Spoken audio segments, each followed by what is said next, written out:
जय हिंद बच्चों।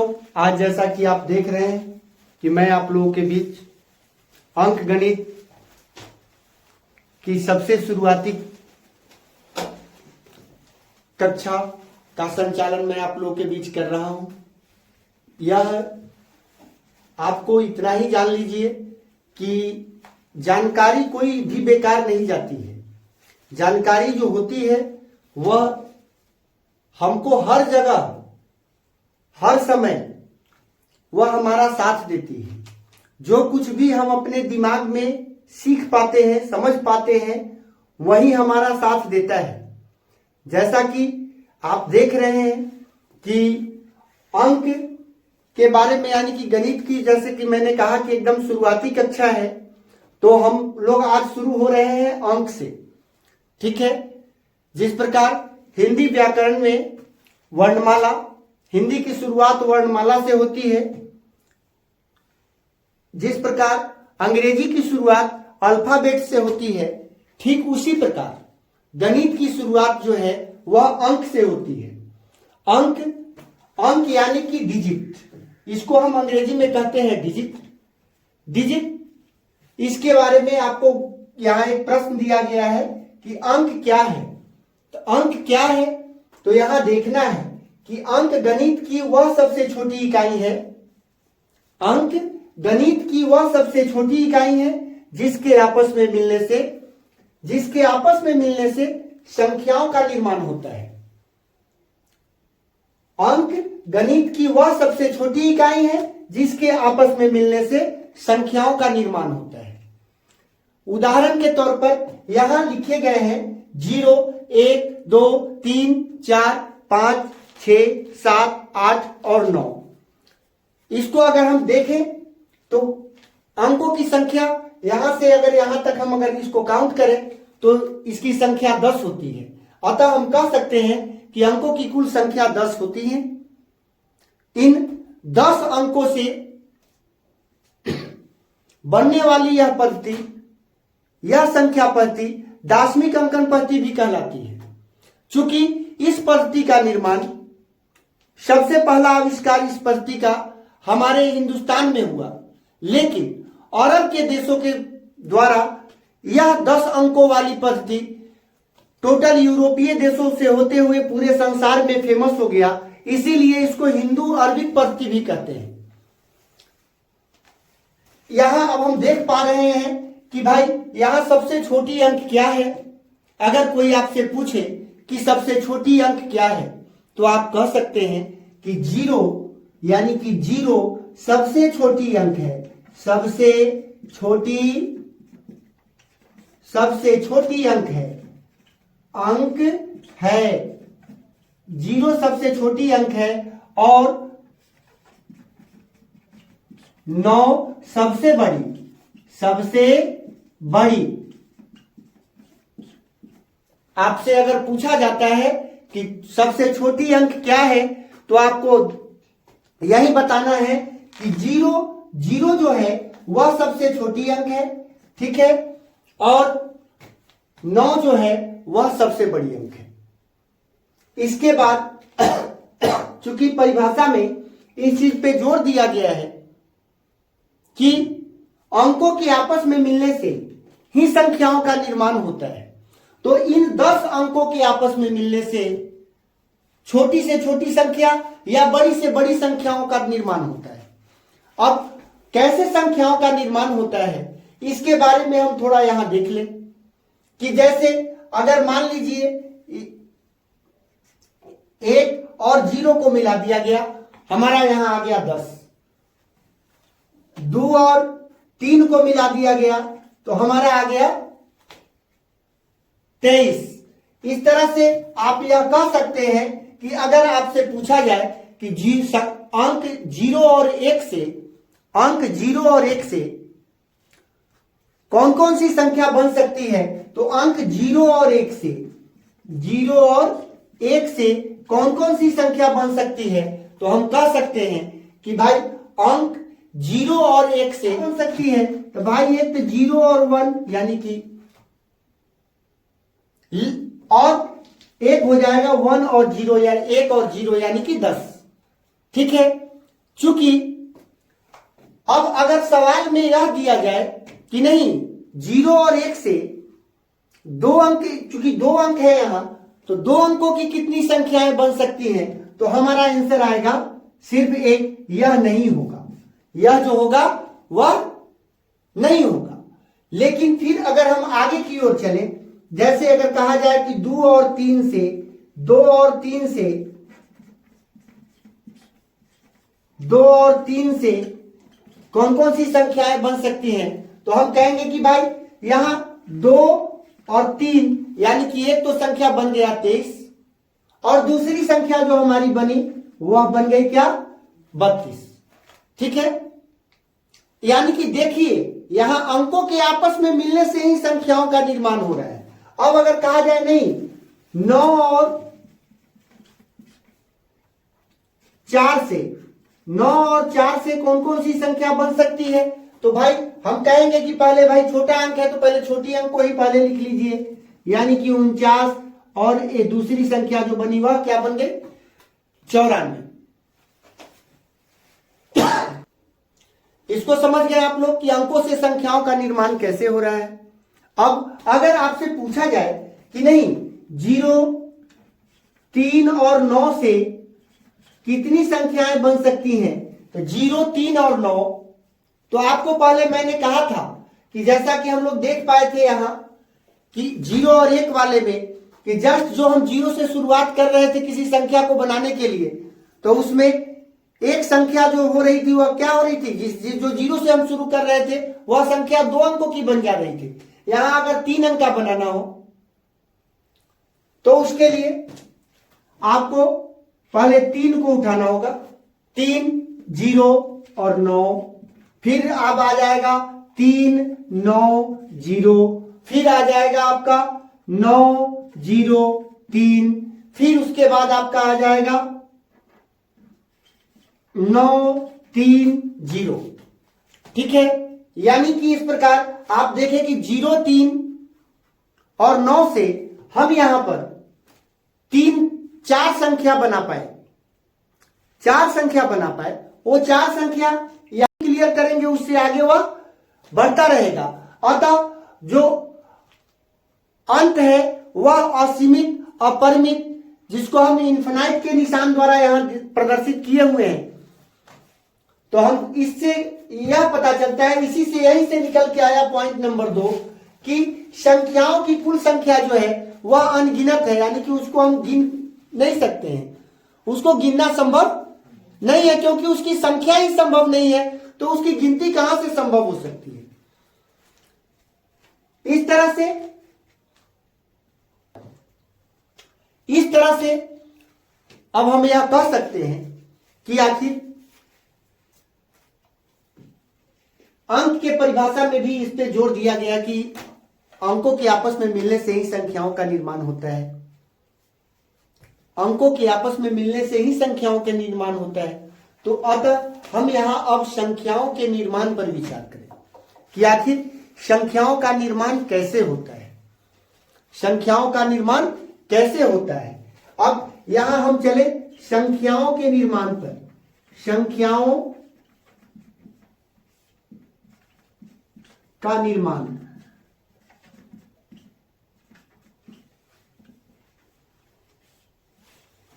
संख्याओं का निर्माण, अब अंकों के आपस में मिलने से संख्याओं का निर्माण कैसे हो रहा है, इस पे हम विचार करेंगे। अगर मान लीजिए कि आपसे कहा जाए कि 2 और 3 से बनने वाली संख्याओं को लिखिए, तो 2 और 3 से बनने वाली संख्याओं को अगर कहा जा रहा है आपको लिखने के लिए, तो आप कह सकते हैं कि भाई 23 और 32। ठीक है, 2 और 3 से बनने वाली संख्याओं को हमने लिख लिया। अगर कहा जाए नहीं 9 और 4 से बनने वाली संख्याओं को लिखिए, तो आप लिखेंगे 49 और 94। ठीक है, आपने 9 और 4 से बनने वाली संख्याओं को भी लिख लिया। इस तरह से हम यह देख पा रहे हैं कि 2 अंकों से हमारी 2 संख्याएं बन रही हैं। ठीक है, ऐसा नहीं है 2 अंकों से सिर्फ 2 ही संख्या, सभी 2 अंकों से 2 संख्याएं नहीं बन सकती हैं। अब इसका जो है अगर आपको कहा जाए नहीं 0 और 2 से 2 अंकों की संख्याएं बनाइए, तो आपका जवाब होगा कि नहीं, अब तो यहां पर आप एक ही बना के रुक जाएंगे। ठीक है। अगर आपको कहा जाए कि नहीं 3 7 और 8 से 3 7 और 8 से 3 7 और 8 से बनने वाली संख्याओं को लिखिए। ठीक है। तो यहां पे आपका अब 3 7 8 से बनने वाली संख्याओं को लिखिए। आप सबसे पहले यह विचार कर लीजिए कि आखिर 3 7 और 8 से जब अंकों की संख्या दी गई हो तो उससे कुल कितनी संख्याएं बन सकती है। जैसे यहां 3 अंक दिए गए हैं और इससे 3 अंकों की संख्या ही पूछा जा रहा है, तो इसके लिए एक ट्रिक आता है यहां पे कि पहले कितने अंक दिए गए हैं, तो 3 अंक दिए गए हैं, तो हम यहां करेंगे कि 3 गुने 2 गुने 1, यानी कि हमारा 3 7 और 8 से कुल मिला के कितनी संख्याएं बन सकती हैं, 6 संख्याएं बन सकती हैं। अब उन संख्याओं को अगर बनाने की बारी आवे तो हम यहां कह सकते हैं 3 7 8 3 8 7 3 8 7। अब देखिए 2 संख्या हम ऐसा बनाए जिसके यानी कि इकाई ढाई सैकड़ा, यानी कि सैकड़ा के स्थान पर क्या है 3 है। अब 2 संख्या आपको बनाना होगा जिसके सैकड़ा के स्थान पर क्या आएगा 7 आएगा। वह 2 संख्या क्या होगा 7 3 8। ठीक है, 7 8 3। अब 2 संख्या और बनेगा जिसके सैकड़ा के स्थान पे क्या होगा 8 होगा, तो 8 3 7 837 और 873 ये आपके हो गए। ठीक है। इस प्रकार हम यहां बताए थे कि 3 अंकों से कुल कितनी संख्याएं बन सकती हैं। इसके लिए यहां एक ट्रिक बताया गया। हमको बनाना नहीं है, हमको सीधे इस ट्रिक का यूज करना है और उसको देख लेना है कि भाग आखिर जो दिया गया अंक है उससे कौन कौन सी संख्या बन पा रही है या कितनी संख्याएं बन पा रही है। तो अगर यहां पे कहा गया कि 3 7 और 8 से कुल कितनी संख्याएं बन सकती हैं 3 अंकों की, तो आप यहां किए कि चूंकि 3 अंक है इसीलिए 3 गुने 2 गुने 1, आपका गुणनफल आया 6, यानी कि ये जो 3 अंक दिए गए हैं इनसे कुल 6 संख्याएं बन सकती हैं। अगर अब यही आपसे पूछा जाए कि नहीं 2 0 और 5 से 3 अंकों की कुल कितनी संख्याएं बन सकती हैं, 2 0 और 5 से 3 अंकों की कुल कितनी संख्याएं बन सकती हैं। तो चूंकि अब इसमें और इसमें क्या अंतर है, आप यहां देखिए, यहां इसमें 0 नहीं था, जबकि इस समूह में जो है वह 0 है। तो इसके लिए एक छोटा सा प्रयास करना है कि चूंकि ये भी 3 अंक है तो 3 अंक वाला रूल तो फॉलो करना ही करना है। तो 3 गुने 2 गुने 1। अब यहां माइनस क्यों, चूंकि इसमें 0 दिया गया है। 0 को अगर हम हटा लें तो अब हमारे पास सिर्फ 2 ही अंक बचते हैं, 5 और 2, यानी कि 2 अंक बचते हैं। इसीलिए यहां हटा ले। हटाने का मतलब क्या होता है, हटा ले मतलब कि घटा ले। हटाने का मतलब यही होता है कि घटा लीजिए। तो यहां चूंकि 2 ही अंक बचते हैं इसीलिए -2 गुने 1। इसको आप हल कर लीजिए। 3 दूना 6, 6 एकम 6, 6 में से 2 एकम 2 घट गया। इस तरह से आप यह देखेंगे कि अगर जहां 0 दिया गया हो जिस समूह में, वहां हमको यह फॉर्मूला यूज करना है। अगर आपसे कोई पूछता है कि नहीं 3 7 9 और 8 से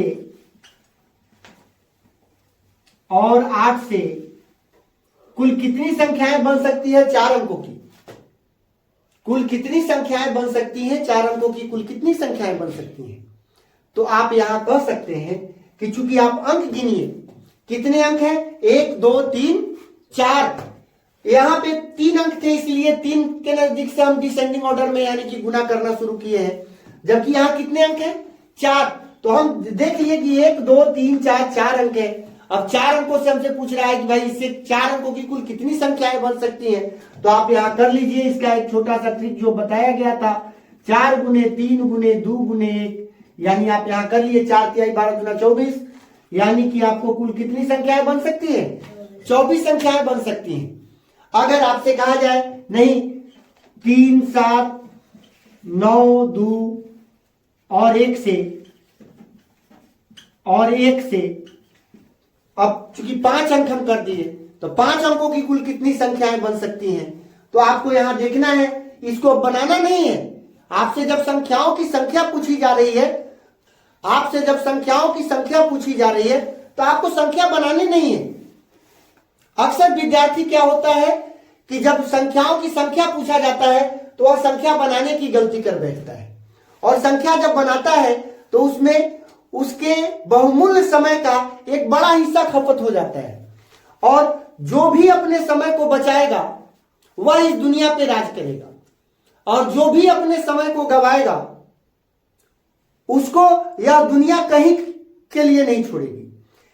तो इतना एकदम ध्यान में रखिए कि अगर एक गाना है ना कि समय बड़ा मूल्यवान, ठीक है, तो समय बड़ा मूल्यवान है और उस समय का कदर हमको आपको हर किसी को करना है, समझे। हम सभी अपने बड़े बुजुर्गों के मुंह से सुने होइएगा कि हम सभी परिस्थिति के गुलाम हैं। वह परिस्थिति क्या होता है, आपका समय होता है, ठीक है, और उस समय के हम सभी गुलाम होते हैं। तो उस समय को हमको सबसे पहले बचाना है। समय, अपना समय व्यर्थ में मत गवाइए। यहां तो जब भी किसी विद्यार्थी को अगर कहा जाता है कि भाई इसे कुल कितनी संख्या बन सकती है, तो विद्यार्थी पहले संख्या बनाने में व्यस्त हो जाता है और उसको बना के गिनने का प्रयास करता है। यह नहीं करना है। आपसे जब पूछा जा रहा है कि भाई 3 7 9 2 और 1 से, यानी कि 5 अंक दिए गए हैं, ठीक है, इसमें 2 मोटो हैं आपके, विदाउट जीरो, तो जैसे कि ये भी विदाउट जीरो वाला है, ये भी विदाउट जीरो वाला है, यहां भी विदाउट जीरो वाला है, ठीक है। तो विदाउट जीरो और विथ जीरो, ठीक है। तो विदाउट जीरो आपको याद रखना है कि इसमें जीरो है कि नहीं है, तो भाई नहीं है। तो नहीं है तो कितने अंक है, 1 2 3 4 5, हमको यहां करना है 5 गुने 4 गुने 3 गुने 2 गुने 1, यानी 5 चौका 20 तिहाई 60 गुना 120। आपको कुल मिला के यहां आंसर आ गया है कि भाई इन 5 अंकों से, दी गई 5 अंकों से आपको 5 अंकों की कुल कितनी संख्या बन सकती है, 120 संख्याएं बन सकती हैं, ठीक है। जैसा कि मैं अभी आपको बता रहा था कि आपको इसमें ध्यान देना है कि विथ जीरो विदाउट जीरो, ठीक है। अगर अब मान लीजिए कि हम अब यहां जीरो कर दिए, आपका सवाल बदल गया, आपका सवाल बदल गया। अब हम आगे बढ़ते हुए अब आते हैं, चूंकि अंक में हम जैसा कि पढ़ चुके हैं कि अंकों के आपस में मिलने से ही संख्याओं का निर्माण होता है। जैसा कि यहां पे एक सवाल दिया गया कि संख्या यानी कि नंबर क्या है, नंबर क्या है, तो आपका परिभाषित नंबर को करने का प्रयास किया गया है। यहां देखिए, अंकों के आपस में मिलने से जिस गणितीय इकाई का निर्माण होता है, यानी अंकों के आपस में मिलने से गणित के जिस इकाई का निर्माण होता है उसे हम संख्या यानी कि नंबर कहते हैं, उसे हम संख्या यानी कि नंबर कहते हैं। अब जैसे मैं आपको यहां दिया गया है कि 1 2 3 4 5 6 7 8 9 10 11 12 13 14 15, इस तरह से डॉट डॉट डॉट, अंत में इनफाइनाइट का चिन्ह दिया गया है, यानी कि असीमित, अपरिमित, अज्ञात, असंभव, आप जो कहें। तो अतः हम कह सकते हैं कि एक जो है वह सबसे छोटी संख्या है, लेकिन सबसे बड़ी संख्या जो है वह संभव नहीं है। अगर हम कहें कि 1 लाख सबसे बड़ी संख्या है तो 1 लाख 1, 1 लाख 2, 1 लाख 3। अगर हम कहें कि नहीं करोड़ सबसे बड़ी संख्या है तो करोड़ के ऊपर भी यह क्रम बढ़ता जाएगा, ठीक है। अतः हम यह कह सकते हैं कि सबसे बड़ी संख्या जो है उसको ज्ञात करना संभव नहीं है। संख्याओं की कुल संख्या, अब जैसा कि आपको बताया गया था कि भाई अंकों की संख्या 10 थी। 10 अंकों से ही संख्याओं का निर्माण हुआ। वहां तो अंक को हम गिन पाए, लेकिन यहां चूंकि संख्या में जो सबसे बड़ी संख्या है उसका जो आगे वाला जो सिरा है वह कंप्लीट नहीं है, वह क्लियर नहीं है कि आखिर वह कितना पे जाके रुकेगा। 3, 7, 0, 2 और 1 से अब 5 अंकों की कुल कितनी संख्याएं बन सकती हैं? तो भाई चूंकि यह 5 अंक तो है, तो 5 अंक का फॉर्मूला तो इतना काम करेगा ही करेगा। लेकिन 0 को अगर हटा दिया जाए तो कितना अंक है? तो भाई 4 अंक है। तो यहां पे आपको बस आप 5 से पहली गिनती शुरू किए थे, अब 4 से कर लीजिए ना।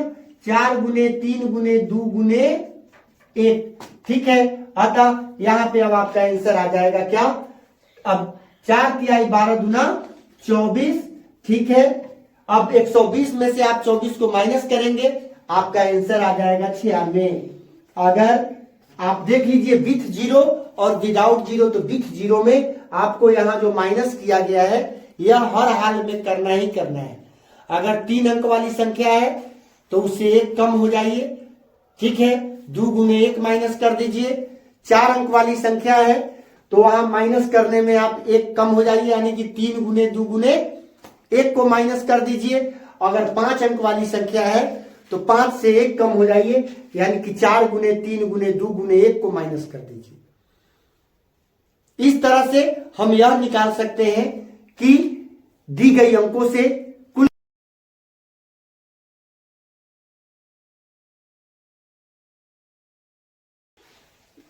जय हिंद बच्चों। जैसा कि कल के क्लास में आप लोगों ने देखा था कि कल के क्लास में हम लोगों ने यानी अंक और संख्या, अंकों से संख्याओं का निर्माण और दी गई अंकों से कितनी संख्याएं बन सकती हैं उसके बारे में हम कल के क्लास में अध्ययन किए थे। आज का टॉपिक है कि क्लासिफिकेशन ऑफ नंबर्स, यानी संख्याओं का वर्गीकरण। संख्याओं का वर्गीकरण कल हम लोग जब संख्या पढ़ लिए थे, अब उसके बाद हम संख्या के भेदों के बारे में, उसका वर्गीकरण जो किया गया है कितने आधार पर किया गया है, उन आधारों के बारे में यहां हम चर्चा करेंगे और जानकारी हासिल करेंगे। चलिए, संख्याओं का वर्गीकरण जो है वह मुख्यतः 3 आधार पर किया गया है। पहला जो आधार है वह है शुरू होने के आधार पर। शुरू होने के आधार पर, शुरू होने के आधार पर, यानी on the basis of beginning, on the basis of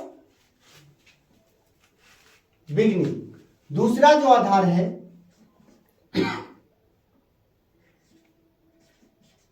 दो से कटने के आधार पर, कटने के आधार पर,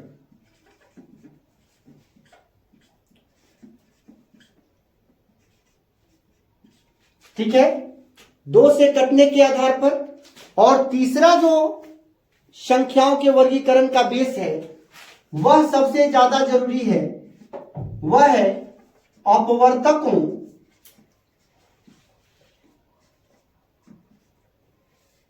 अपवर्तकों के संख्या के आधार पर, के संख्या के आधार पर।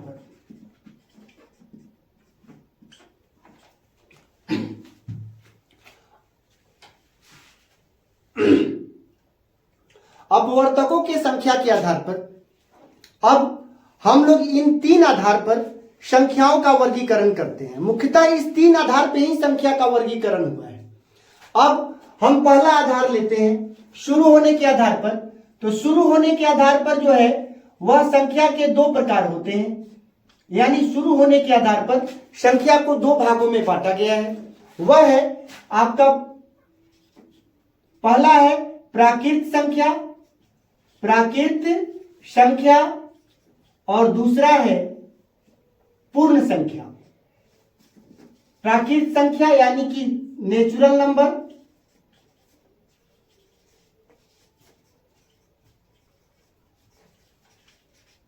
नेचुरल नंबर, और दूसरा है पूर्ण संख्या। पूर्ण संख्या, पूर्ण संख्या यानी कि आपका हो गया whole number, HOL whole number. दूसरा हो गया होल नंबर। अब दो से कटने के आधार पर, दो से कटने के आधार पर भी संख्या के को दो भागों में बांटा गया है।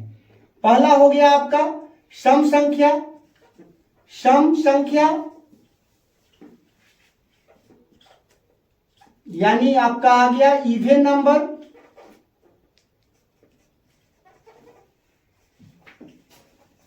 और दूसरा हो गया विषम संख्या।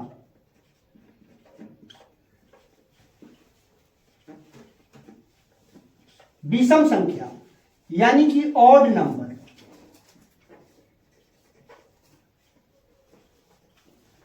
Odd number. और अपवर्तकों के संख्या के आधार पर, अपवर्तकों के संख्याओं के आधार पर संख्या को तीन भागों में बांटा गया है। जो पहला है विशिष्ट संख्या, विशिष्ट संख्या, विशिष्ट संख्या इसको कहते हैं स्पेसिफिक नंबर।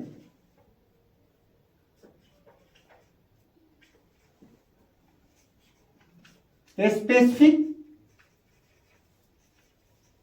नंबर। और दूसरा जो हो गया आपका, इसको कहते हैं अभाज्य संख्या। अभाज्य संख्या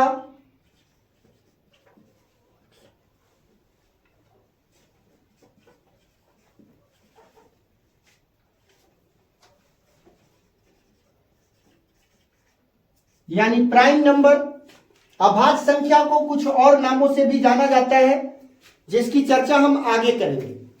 अब तीसरा जो है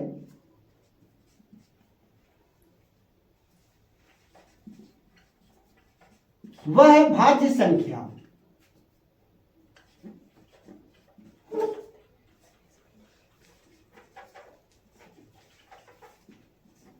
कंपोजिट नंबर।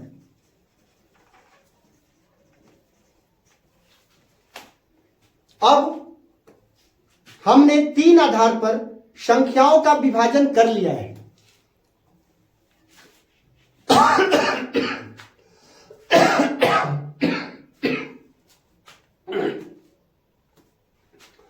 अब यहां हमने तीन आधार पर जो क्लासिफिकेशन ऑफ नंबर जो आपको हेडिंग दिया गया था, यानी कि संख्याओं का वर्गीकरण, संख्याओं के वर्गीकरण का जो तीन बेस आपको बताए गए थे कि ऑन द थ्री बेस संख्याओं का विभाजन जो किया गया है वह तीन आधार पर किया गया है।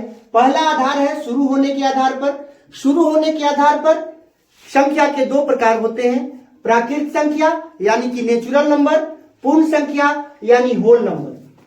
ठीक है। उसके बाद देखिए दो से कटने के आधार पर, तो दो से कटने के आधार पर भी संख्या के दो प्रकार होते हैं। पहला है सम संख्या यानी कि इवन नंबर, और दूसरा है विषम संख्या यानी कि ऑड नंबर।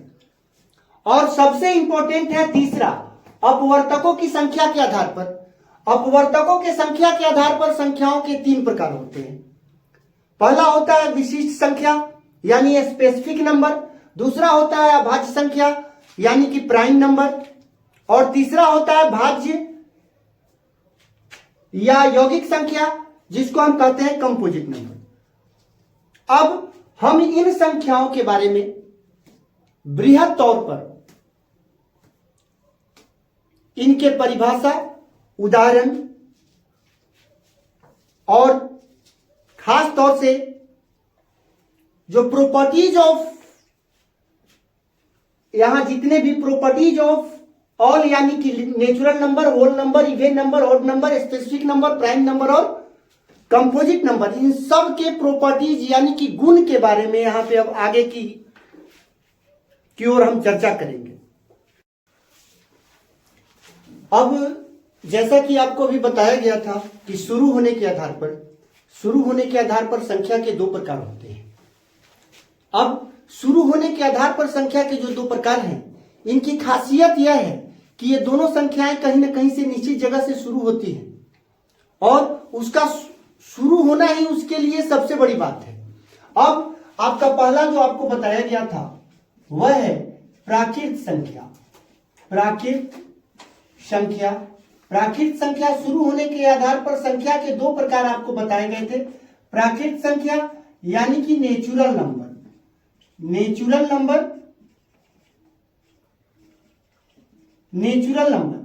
अब यहां आपको ध्यान देना है, नेचुरल नंबर का आखिर कहते किसको है?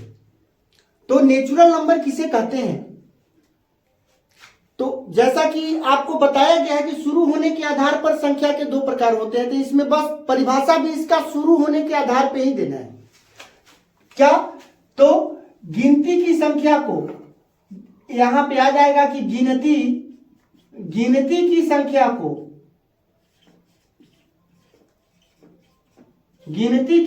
को प्राकृत संख्या कहते हैं। प्राकृत संख्या कहते हैं।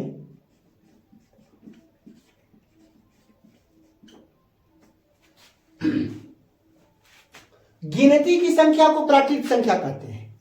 अब यहां पे एक सवाल आता है कि भाई इसमें शुरू होने की चर्चा कहां है? तो आप जान लीजिए कि आखिर आपकी गिनती कहां से शुरू होती है। तो गिनती शुरू होती है एक से। तो एक से तो आप कह सकते हैं कि एक से शुरू संख्या को हम प्राकृत संख्या कहते हैं। एक से शुरू संख्या को हम क्या कहेंगे? प्राकृत संख्या कहेंगे, क्योंकि हमारी गिनती की संख्या जो है वह शुरू होती है एक से। अब जैसे में आप ले लीजिए कि क्या, तो 1 2 3 4 5 6 7 8 9 ... इन्फिनाइट तक जाएगा।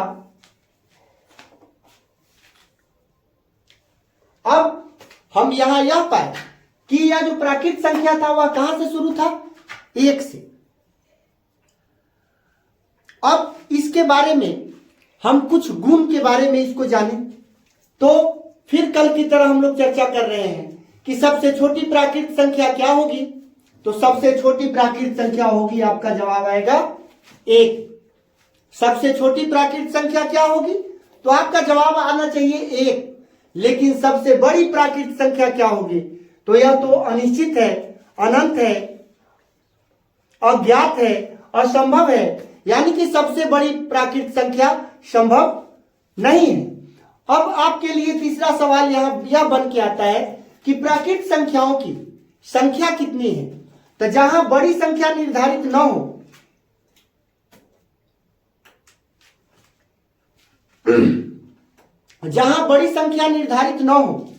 वहां उन संख्याओं की संख्या जहां दोनों सिरा संभव हो, दोनों छोर अगर निर्धारित हो, तो वहां पर हम टोटल संख्याओं की संख्या पता कर सकते हैं।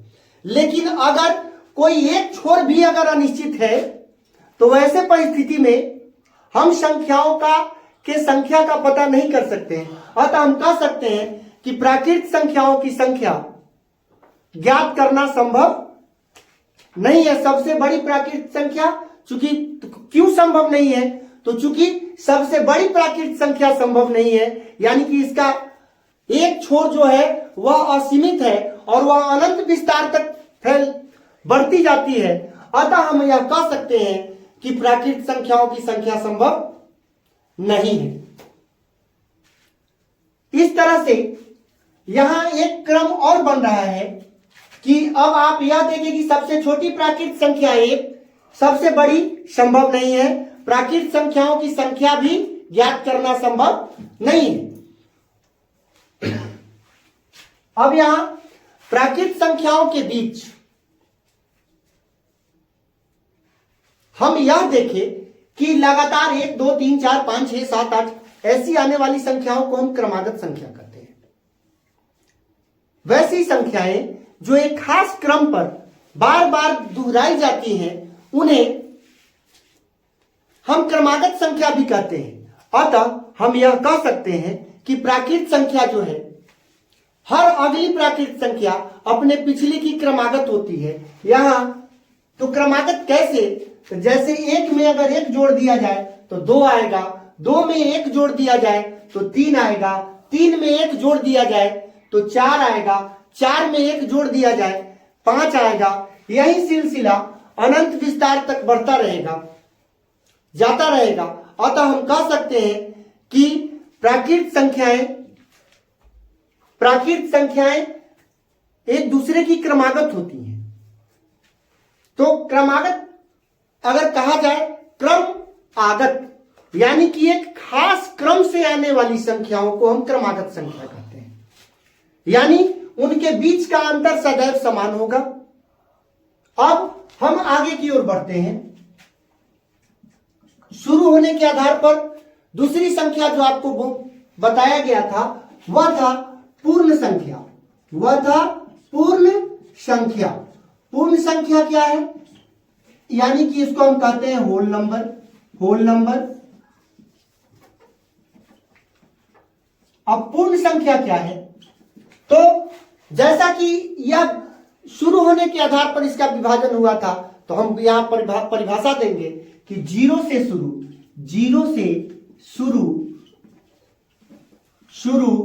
गिनती की संख्या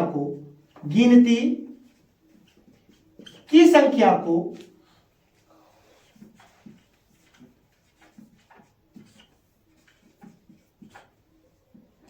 पूर्ण संख्या कहते हैं, पूर्ण संख्या कहते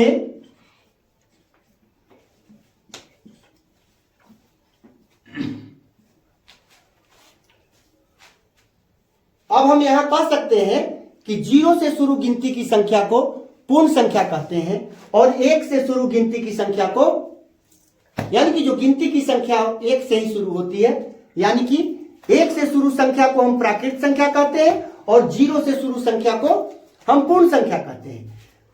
ठीक है।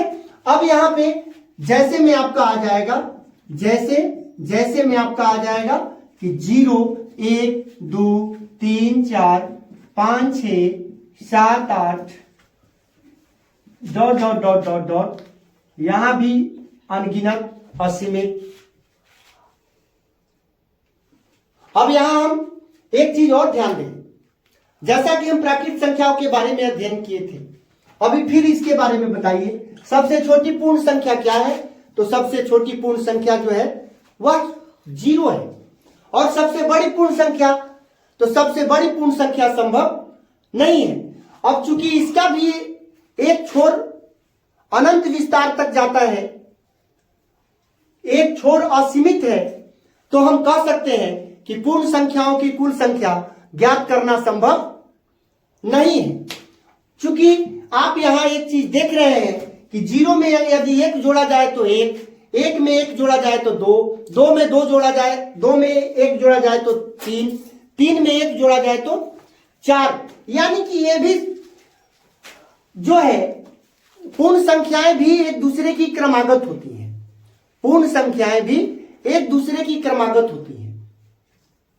अब आपका दूसरा आधार जो है वह है 2 से कटने के आधार पर।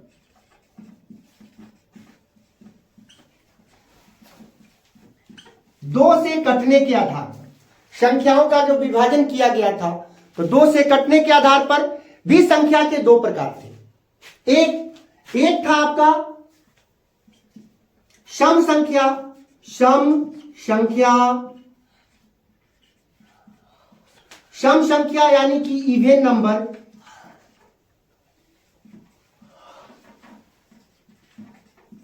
Even number.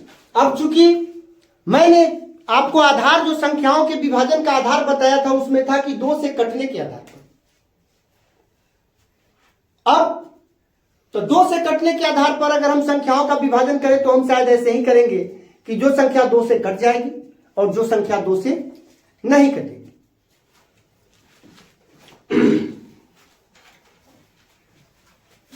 अब 2 से कटने के आधार पर हम संख्याओं के वर्गीकरण के बारे में यहां जानने आए हैं। 2 से कटने के आधार पर संख्या के भी 2 प्रकार होते हैं, जैसा कि आपको पहले बता दिया गया है। पहला होता है सम संख्या। सम संख्या, सम संख्या, इसको यानी कि आपको बताया गया था, यह होता है even, EVEN, even number, even number. जैसा कि 2 से कटने के आधार पर अगर आपको किसी संख्या से कटने के आधार पर अगर उसका पूछा जाए तो आप यही कहेंगे कि एक जो कट जाती है और दूसरी जो नहीं कटती है। तो जो संख्या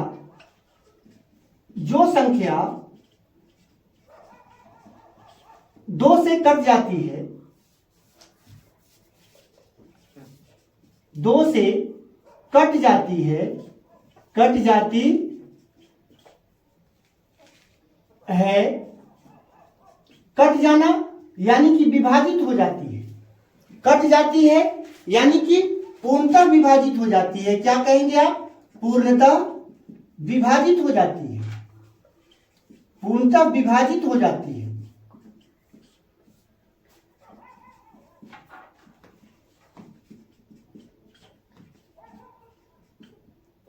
आप कहेंगे कि पूर्णतः विभाजित हो जाती है। जो संख्या 2 से कट जाती है या पूरी तरह कट जाती है यानी कि पूर्णतः विभाजित हो जाती है, उसे हम सम संख्या कहते हैं। सम संख्या यानी कि इवेन नंबर।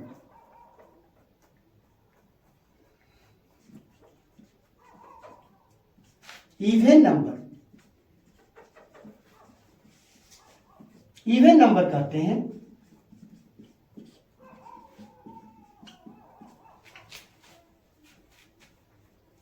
जो संख्या 2 से कट जाती है यानी कि जो संख्या 2 से पूर्णतः विभाजित हो जाती है, या आप यह कह सकते हैं कि जिस संख्या को 2 से भाग देने पर शेष शून्य आता है यानी कि शेष कुछ भी नहीं आता है, तो वह संख्या जो है वह सम है।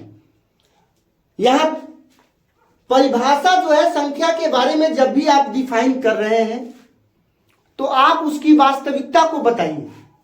यह जरूरी नहीं है कि आप जो रट्टा मार चुके हैं वहीं जाके किसी को बता रहे हैं और उतना ही तक। चूंकि वह गुरु जी के पास एक कबूतर था, गुरु जी हर रोज उसको कुछ ना कुछ सिखाया करते थे कि शिकारी आएगा, जाल बिछाएगा, दाना डालेगा, पर तुम नहीं फंसना।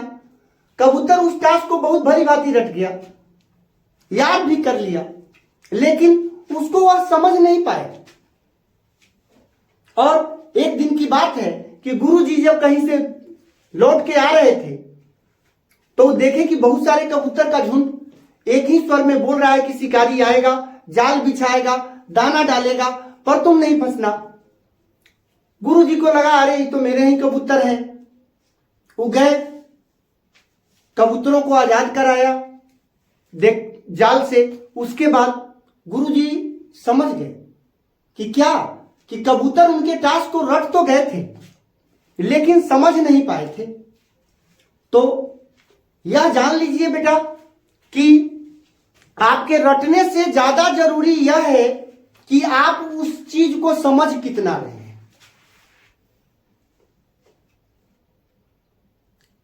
रीजन की याद करना, भूल जाना, ठीक है। खास तौर से कभी कभी हम देखते हैं कि याद करना और भूल जाना, आप कहेंगे कि ये तो इसका विलोम है। याद करना का विलोम शब्द क्या है? भूल जाना। तो आप यह भी जान लीजिए कि हिंदी व्याकरण में जो विलोम शब्द होते हैं वे एक दूसरे के सहचर भी होते हैं। अक्सर बोलचाल की भाषा में आप कभी कभी सुनते होंगे कि लाभ हानि, जीवन मरण, आना जाना, यह सब ऊपर वाले के हाथ में है, ठीक है। तो यहां पे लाभ के साथ जो हानि का प्रयोग हो रहा है वह विलोम नहीं है, वह लाभ का सहचर शब्द जो है वह हानि बन के उसके साथ आ रहा है। जीवन के साथ जो मरण है वह सहचर बन करके आ रहा है। तो उसी तरह बेटा यह ध्यान रखिए कि हमको समझने के पीछे भागना है, याद करने के पीछे, रट्टा मारने के पीछे नहीं भागना है। चूंकि जो विद्यार्थी रट्टा मारते हैं वे फिर भूलते भी हैं, लेकिन जो अगर समझ जाता है, मैंने आप लोगों को बताया था कि पढ़ना, समझना और तब सीखना।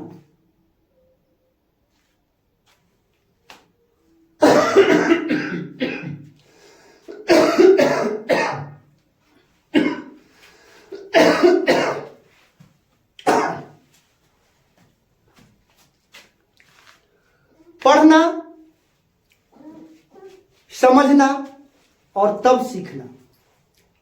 लगते हैं कि ये तीनों सेम शब्द हैं, एक दूसरे के अर्थ में कभी कभी समान अर्थ में भी एक दूसरे के साथ प्रयोग में आ जाते हैं, लेकिन आप इतना समझ लीजिए कि ये तीनों शब्द सेम नहीं है।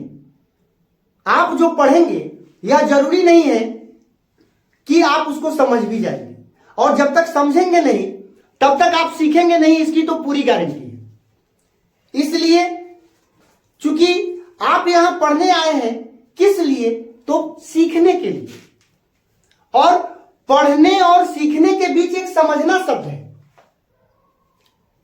आप जब तक पढ़कर समझेंगे नहीं तब तक जो सीखने की क्रिया है आपके अंदर नहीं आएगी। चलिए आगे हम लोग टॉपिक की तरफ चलते हैं। यहां पे परिभाषा में कहा गया कि जो संख्या 2 से कट जाती है, आप इतना भी बोल दीजिए, काम चल जाएगा। सम संख्या का सही परिभाषा है, जो संख्या 2 से पूरी तरह कट जाती है वह सम संख्या है। जो संख्या 2 से पूर्णतः विभाजित हो जाती है वह भी सम संख्या है। और जिस संख्या को 2 से भाग देने पर शेष कुछ न बचे तो वह भी सम संख्या है, क्योंकि बात तो एक ही कही गई और उसको 3 आधार से कही गई। चूंकि आप सभी जनरल कंपटीशन की तैयारी कर रहे हैं, जनरल कंपटीशन में पढ़ने से अधिक समझने पे बल देना है, और जब आप सही से समझेंगे तभी उसको एक बेहतर सीखना कहा जाएगा। चलिए अब जैसे में आप यहां देख सकते हैं, जैसे में आपका आ गया 2, 4, 6, 8, 10, 12, 14, यह सिलसिला इसी तरह से आगे बढ़ता जाएगा पुनः अनंत विस्तार तक। अब हम आप कह सकते हैं, हम यहां आप कह सकते हैं कि सबसे छोटी सम संख्या क्या है? तो 2 सबसे छोटी सम संख्या है। 2 सबसे छोटी सम संख्या है। सबसे बड़ी सम संख्या की क्या स्थिति है? क्योंकि इसके अंत में भी इनफिनाइट का जो निशान लगा हुआ है, तो यह बता रहा है कि यह अनंत विस्तार तक जाएगी। इसका वह छोर असीमित है, अतः हम कह सकते हैं कि सबसे बड़ी सम संख्या संभव नहीं है।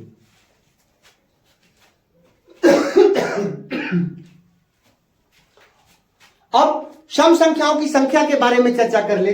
चूंकि इसका एक छोर असीमित है, अतः हम कह सकते हैं कि सम संख्याओं की संख्या, कुल संख्या संभव नहीं है।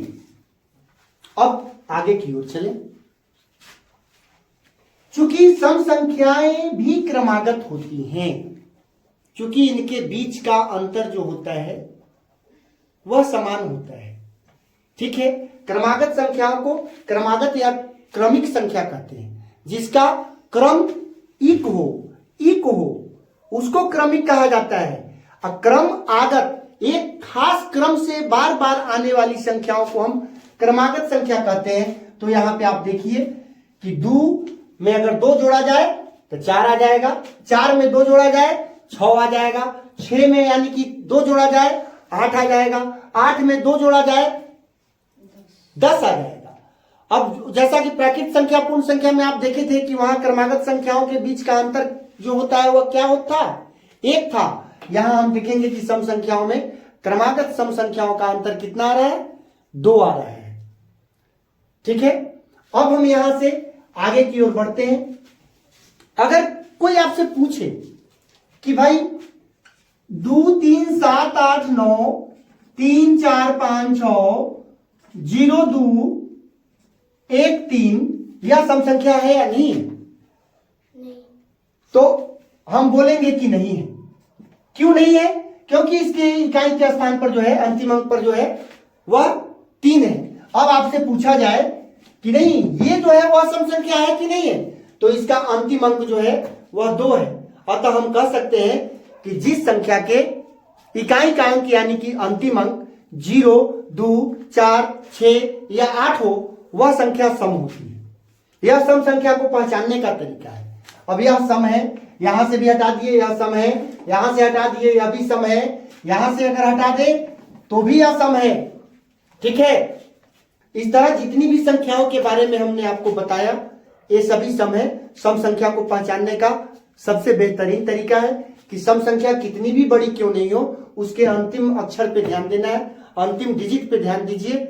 अगर वह 0 2 4 6 या 8 है तो वह सम है। अब सम संख्याओं के बारे में, सम संख्याओं के गुण धर्मों के बारे में कुछ हम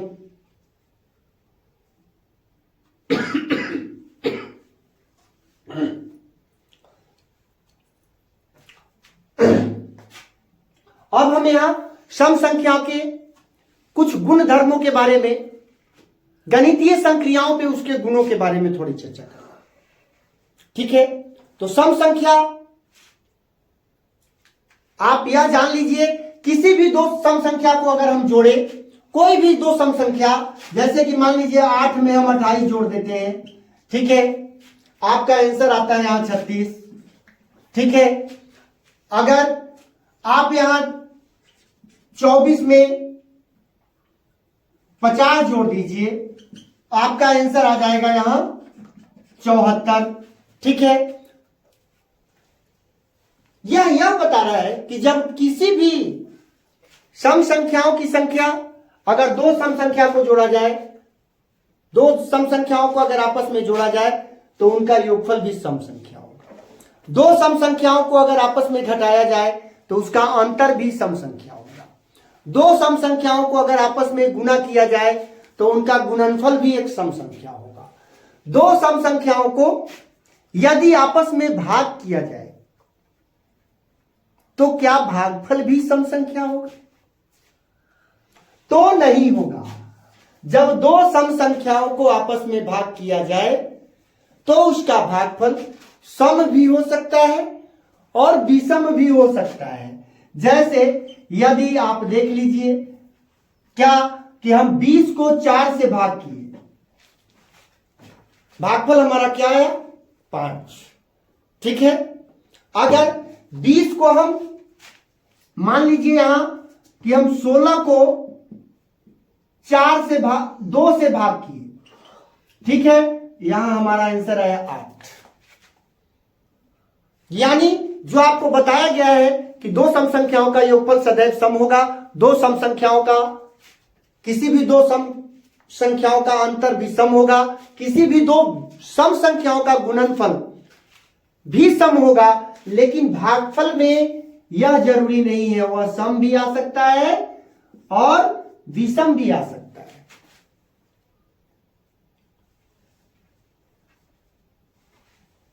अब आपको कहा जाए, अब आगे की ओर, यानी कि जो संख्याएं 2 से कट रही थी वे सम संख्याएं हैं, लेकिन जो संख्याएं 2 से नहीं कट रही थी, जो संख्याएं 2 से नहीं कट रही थी, अब उन पे विचार करने का समय है। तो चलिए आपका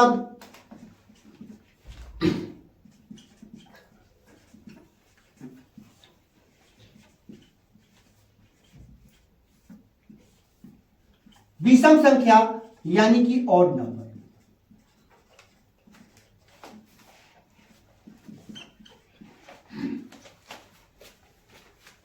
विषम संख्या यानी कि ऑड नंबर।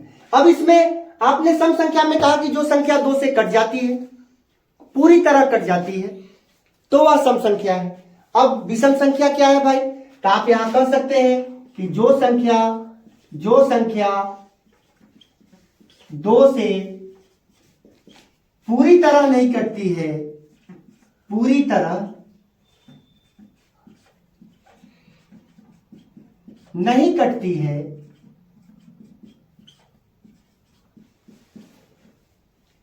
कटती है, उसे विषम संख्या कहते हैं।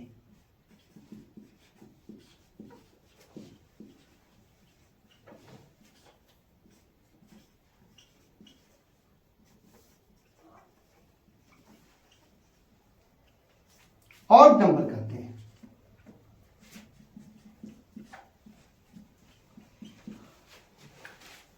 यानी कि जो संख्या 2 से पूरी तरह नहीं कटती है उसको हम विषम संख्या कहते हैं, या जो संख्या 2 से पूरी तरह विभाजित नहीं होती है तो उसको हम विषम संख्या कहते हैं, या जिस संख्या को 2 से भाग देने पर 2 से भाग देने पर शेष बच जाता है। कितना शेष बचता है? 1 शेष बचता है। आपको यहां ध्यान देना होगा कि किसी भी विषम संख्या को अगर 2 से विभाजित किया जाए तो शेष हमारा 1 ही आएगा, शेष हमारा 1 आएगा। अतः हम कह सकते हैं कि जो संख्या 2 से पूर्णतः विभाजित न हो या पूरी तरह से विभाजित न हो उसे हम विषम संख्या कहेंगे। जैसे में आप यहां देख ले,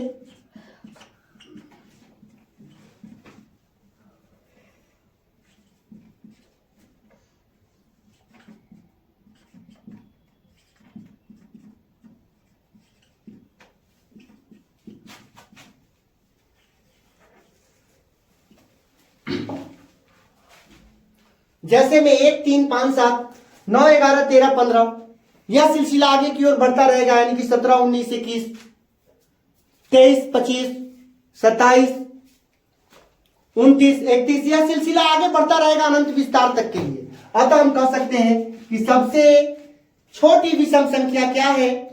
तो सबसे छोटी विषम संख्या जो है वह 1 है। सबसे बड़ी विषम संख्या क्या है? तो सबसे बड़ी विषम संख्या ज्ञात करना संभव नहीं है। विषम संख्याओं की कुल संख्या कितनी है? तो विषम संख्याओं की कुल संख्या जो है उसको ज्ञात नहीं किया जा सकता है, उसको गिना नहीं जा सकता है। यानी कि जिसको नहीं गिना जा सके तो विषम संख्याओं की कुल संख्या कितनी है? यानी कि अनगिनत है। एक शब्दों में आप कह सकते हैं कि अनगिनत है। अब यहां हम एक चीज और देखें, विषम संख्या के क्रमों के बारे में थोड़ा देखें। तो क्रमों के बारे में देखिए तो यहां क्या है? 1 2 3 3 2 5 5 2 7 7 2 9। अतः हम कह सकते हैं कि किसी भी 2 क्रमागत विषम संख्या का अंतर जो होगा वह 2 होगा। जैसे कि सम संख्या का भी क्रमागत सम संख्याओं का भी अंतर 2 आ रहा था आपका, और क्रमागत विषम संख्याओं का भी अंतर 2 ही होगा। अब आगे की ओर हम बढ़ते हैं। जैसे अब मान लिया जाए कि आपका हम यहां एक संख्या प्रदर्शित करा रहे हैं।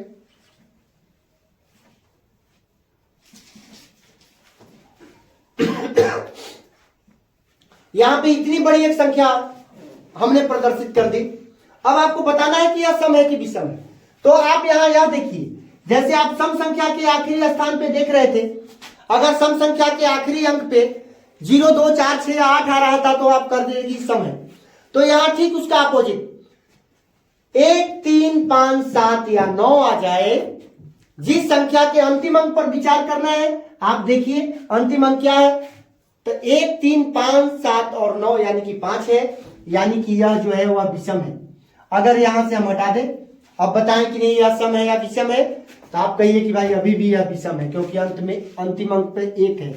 अब आपसे कहा जाए कि अब बताइए कि यह सम या विषम है, तो इसके अंतिम अंक पर विचार कीजिए। अब अंतिम अंक तो 2 है, यानी आप कह सकते हैं कि नहीं यह विषम नहीं है, यह एक सम संख्या है।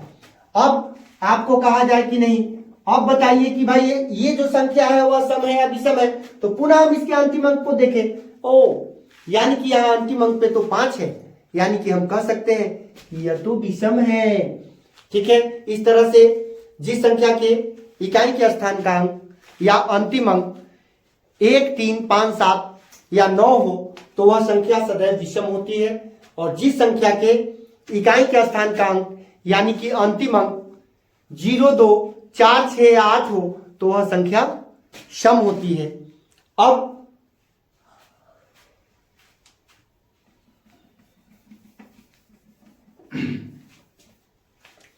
अब पुनः जैसा कि हम लोगों ने सम संख्या के जोड़ने पर, घटाने पर, गुणा करने पर, भाग करने पर उसके गुणों के बारे में विचार किया था, तो अब थोड़ा इस पे विचार कर लीजिए। इसके लिए आप देखिए कि किसी भी दो विषम संख्याओं का योगफल, किसी भी दो विषम संख्याओं का योगफल या अंतर जो होगा वह सदैव सम होगा, वह सदैव सम होगा। यदि आप देखिए 5 में यदि 7 जोड़ लीजिए तो 12।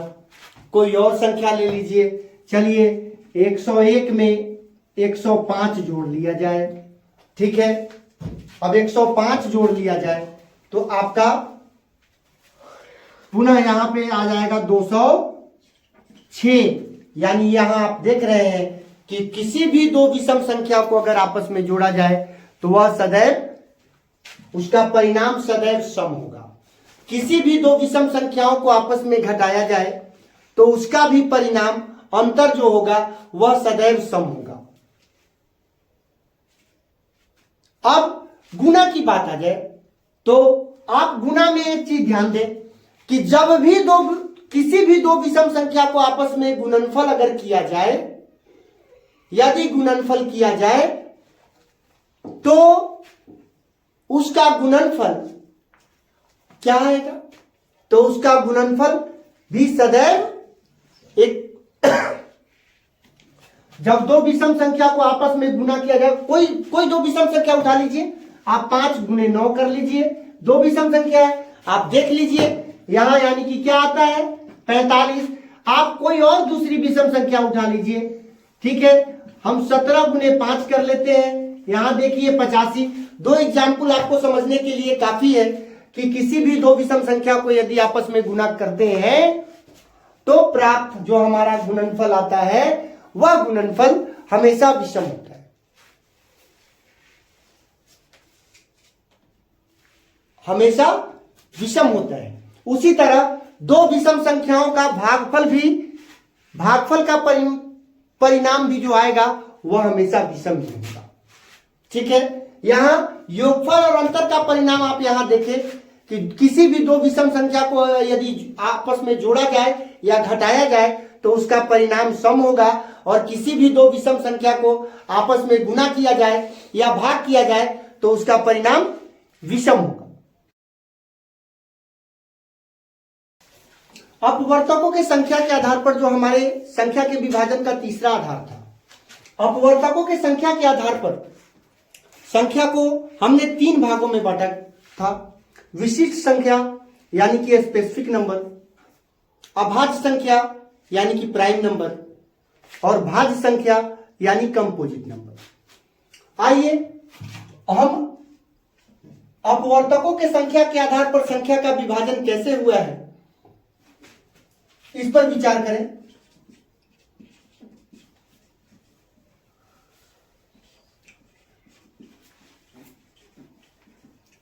विशिष्ट संख्या यानी स्पेसिफिक नंबर, स्पेसिफिक नंबर। विशिष्ट यानी कि खास। चूंकि हम तीनों आधार से जो विभाजन किए हैं इसमें आपने गिनती की सभी संख्याओं का विभाजन कर लिया है, उसमें 0 से भी शुरू करके विभाजन किया गया है। तो हम पुनः इस 3 आधार मतलब तीसरे आधार यानी कि अपवर्तकों के संख्या के आधार पर भी पूरी की पूरी संख्या का विभाजन होना चाहिए था। लेकिन तो इस तरह से पुराने समय में जो गणितज्ञ थे उनका मानना था कि संख्या 2 प्रकार की होती है इस अपवर्तकों के संख्या के आधार पर, यानी कि एक भाज्य संख्या और दूसरा अभाज्य संख्या। ऐसा भाज्य और अभाज्य करने से यानी कि अभाज्य संख्या 2 से शुरू हो जाती है और भाज्य संख्या 4 से शुरू हो जाती है। लेकिन हम यहां देखते थे कि एक संख्या ऐसी थी जो छूट जा रही थी, वह संख्या थी 1। ठीक है, वह संख्या थी 1, संख्या समूह से 1 छूट जा रहा था उस तरह से विभाजित करने पर। इसलिए गणितज्ञों ने माना कि भाई उस 1 को भी इस श्रेणी में लाया जाए। तो अब विशेष संख्या यानी कि जिस संख्या के सिर्फ एक अपवर्तक होते हैं, सिर्फ एक अपवर्तक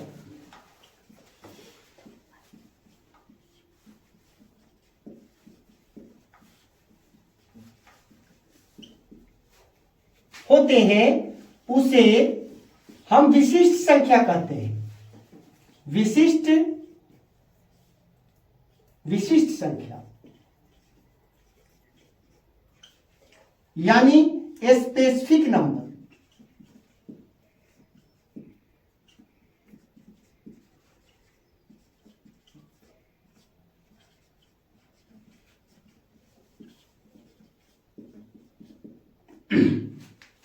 स्पेसिफिक नंबर कहते हैं। हम यहां एक चीज और जान लें कि भाई अपवर्तक शब्द जो बार बार आ रहा है, आखिर अपवर्तक है क्या? तो आप यहां जान लीजिए कि किसी संख्या को पूर्णतः विभाजित कर देने वाली संख्या ही उस संख्या की अपवर्तक कहलाती है। जैसे अगर मान लिया जाए कि यहां अगर 15 को 5 पूर्णतः विभाजित कर देती है, कितने मर्तबे? तो 3 मर्तबे। तो यहां 3 और 5 जो है, 3 और 5 दोनों 15 की अपवर्तक है, यानी कि पूर्णतः विभाजित कर देने वाली संख्या। अगर मान लीजिए 5 ने 15 को तीन बार में विभाजित कर दिया, तो उसी तरह 3 भी इस 15 को 5 बार में विभाजित कर देगा। अतः हम यहां यह देखते हैं कि अपवर्तक आखिर है क्या, कि तो किसी संख्या को पूर्णतः विभाजित करने वाली संख्याएं उस संख्या की अपवर्तक कहलाती हैं। अतः जिस संख्या के अपवर्तकों की संख्या सिर्फ 1 हो, तो वैसी संख्या इसके जैसे में आप लिख सकते हैं कि सिर्फ 1 जो है उसका सिर्फ एक अपवर्तक है। वह अपवर्तक कौन है? एक स्वयं है। अतः हम कह सकते हैं कि विशिष्ट संख्याओं की जो संख्या है वह सिर्फ 1 है। वह कौन है? तो वो 1 ही है। ठीक है, उसके अपवर्तक भी 1, वह संख्या भी 1 और विशिष्ट संख्याओं की संख्या भी 1। अतः इस तरह से अब हम दूसरे आधार पे चलते हैं, यानी कि इस तरह से यह जो है विशिष्ट यानी कि एक खास संख्या है। अब आगे हम चलते हैं अभाज्य संख्या।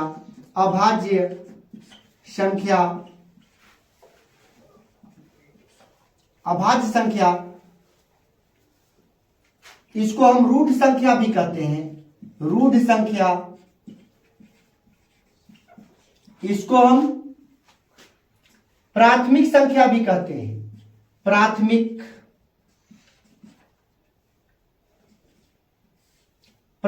संख्या, या इसको हम असंयुक्त संख्या भी कहते हैं। क्या कहते हैं? असंयुक्त संख्या या असंयुक्त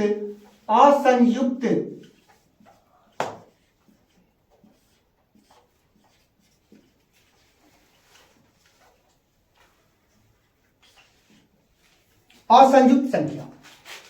अब देखिए अभाज्य संख्या, रूढ़ संख्या, प्राथमिक संख्या या असंयुक्त संख्या। असंयुक्त संख्या जैसे आप कोई अपने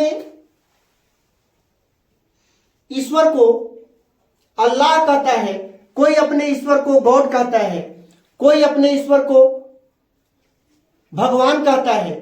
लेकिन अगर इस सब को अगर अंग्रेजी में लेके जाइए तो आपका सिर्फ एक ही नाम होता है, यानी कि गॉड।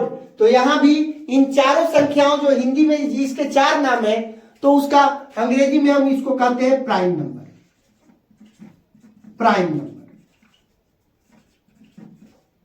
आपको याद रखना है इन चारों नामों को।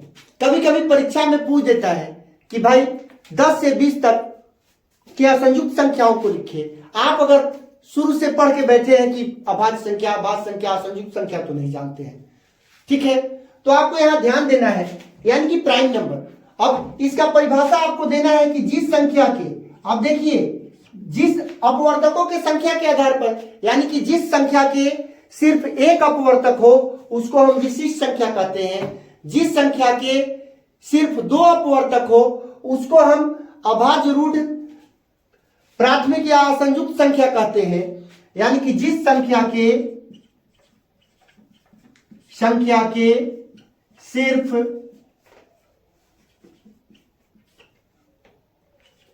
दो अपवर्तक हो।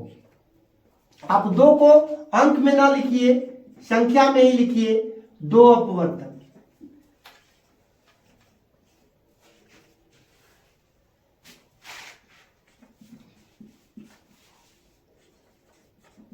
उसे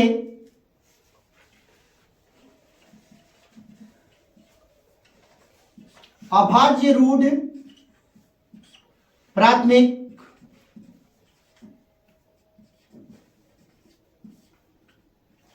या असंयुक्त,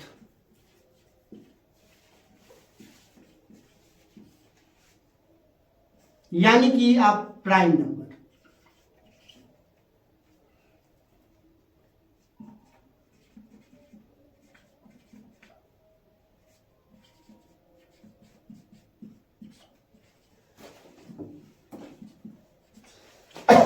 आइए अब यहां हमको समझने की जरूरत है, जिस संख्या के दो अपवर्तक हो, अब एक सिर्फ एक से विभाजित होती है, उसके अलावा किसी और से विभाजित नहीं होती है, लेकिन यहां कहा जा रहा है कि अभाज्य संख्याएं दो संख्याओं से विभाजित होती है, जिसके दो अपवर्तक हो।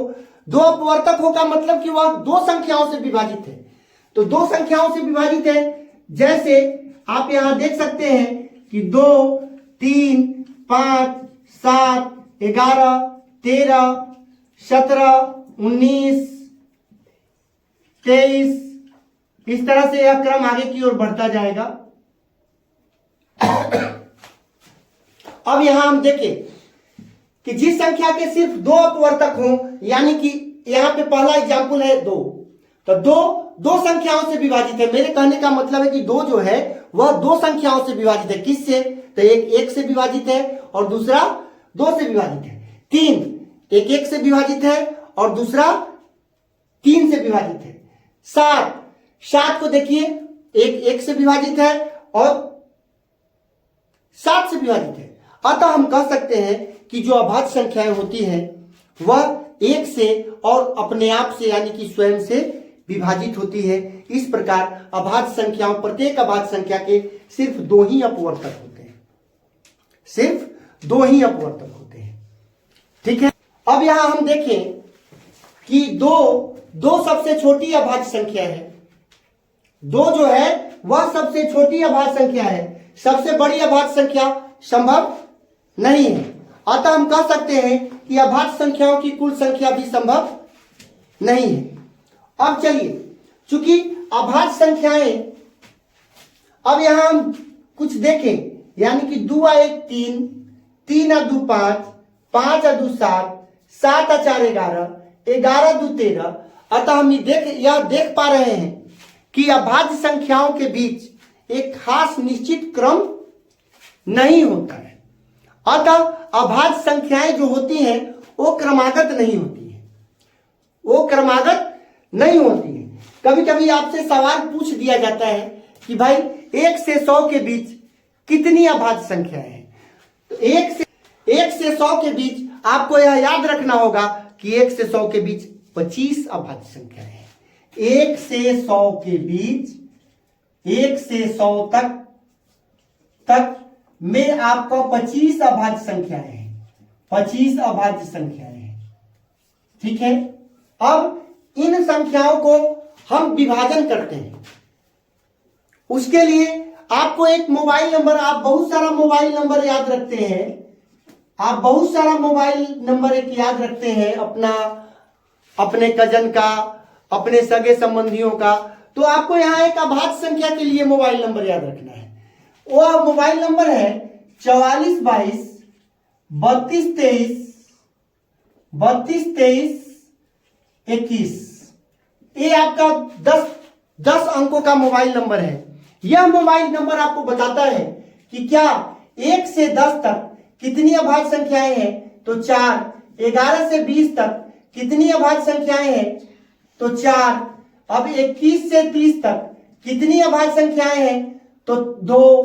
अब यहाँ 31 से 40 तक कितनी अभाज्य संख्याएं हैं, तो आप यहां उठा लीजिए यानी कि 2।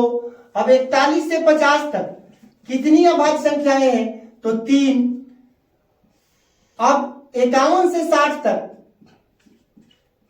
कितनी अभाज्य संख्याएं हैं, तो 51 से 60 तक तो 2।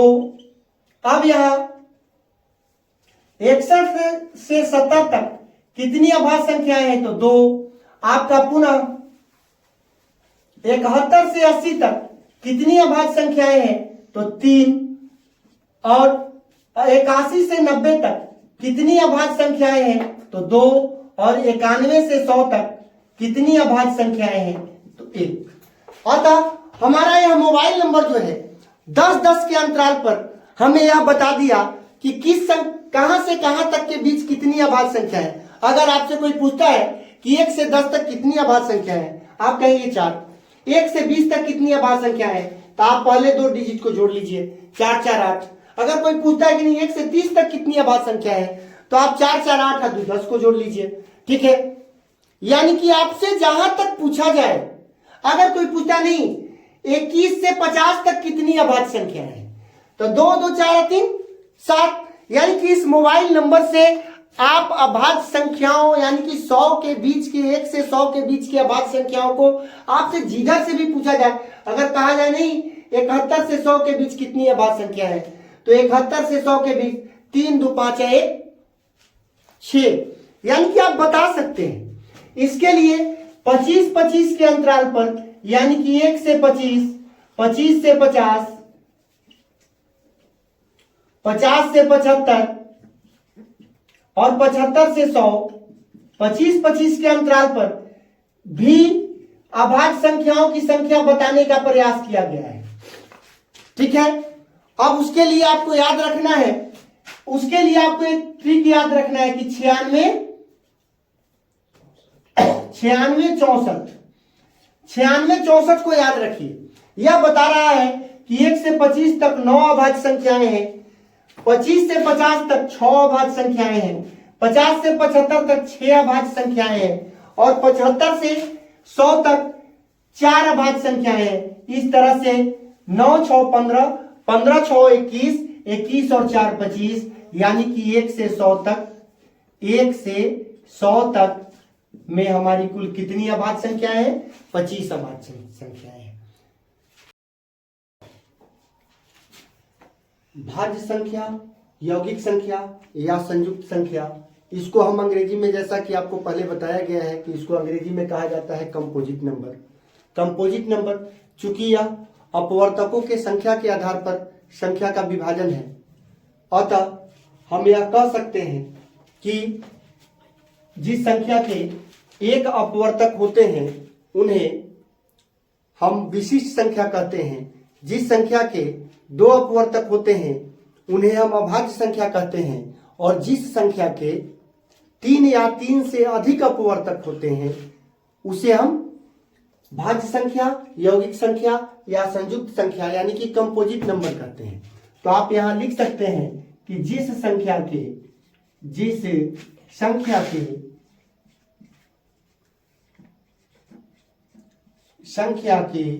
3 या 3 से अधिक, 3 या 3 से अधिक, 3 से अधिक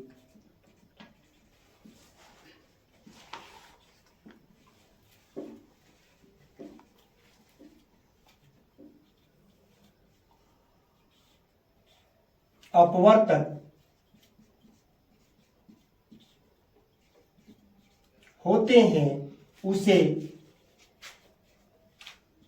उसे भाज्य संख्या या यौगिक संख्या कहा जाता है, या यौगिक संख्या